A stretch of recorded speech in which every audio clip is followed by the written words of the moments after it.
Hey, this past week, the staff sat around with me and they said, we want you to do something a little bit different. We want you to take a little bit of time and tell us if you had had more time, what would have you added to last weekend's sermon? And I'm like, oh, wow, you guys have no idea how much I'm editing while I'm talking. Well, number one, the first section we talked about last weekend, we talked about digging deep, and we talked about going down into your life. And if I could really have spent some more time, I would have talked to you about go back into your past. What was the way your family dealt with conflict?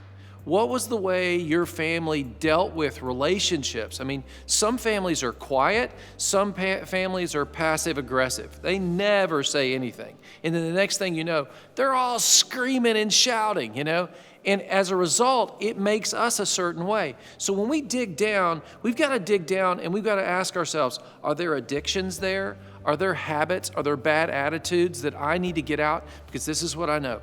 Jesus is a healer. He said he came to heal the brokenhearted, to set the captives free, and proclaim the acceptable year of the Lord. And I would invite you to come to God and say, God, I need you to heal this area and really fix it for me.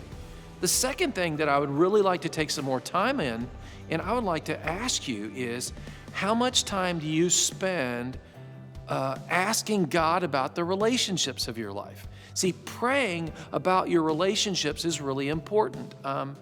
This week I'm praying and I felt like God brought someone back to my memory, and I said, okay, Lord, I prayed for that person, and guess what? They sent me a text. I've texted them over the last 2 months at least 8 different times, just trying to reach out and see how they're doing. Bam, I get a text from this guy after I prayed, and I know that God was opening that door for that relationship. Every relationship in your life is important to you, and it's important to God. And if you'll talk to him about it, he can help you. The last little piece, if I could have taken some more time, go back and look at those 5 power relationships. Number 1 is the promise. How can you incorporate promise into the relationships of your life? Number 2 was the whole oneness thing. That for me is about prayer.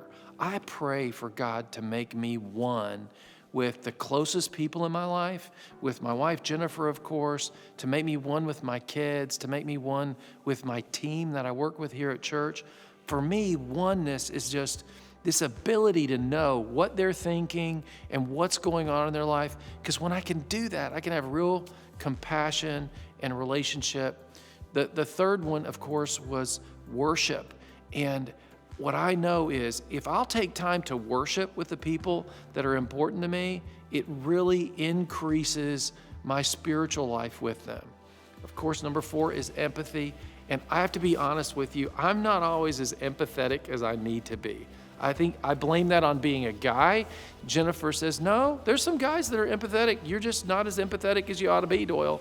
Well, how do you become empathetic? You say, how did that feel for you? And I've learned to ask some questions of other people to try to learn to listen has increased my empathy. And the last one is respect. What I've found in my life is everybody wants to be respected. And one of the most important ways I can respect people is just to take time to listen.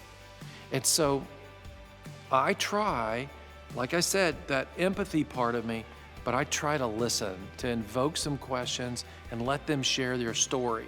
And so that's what I would say to you. If you really want to build respect in a relationship, value them, say something positive to the most important people in your life, take some time today to send them a text, but then listen to people, and that gives people respect. And it strengthens your relationship. So remember that. Promise, oneness, worship, empathy, and respect. Hey guys, we're learning how we can give more than our best and we can be better in our relationships with you and me. Join me this weekend and keep watching. God bless you.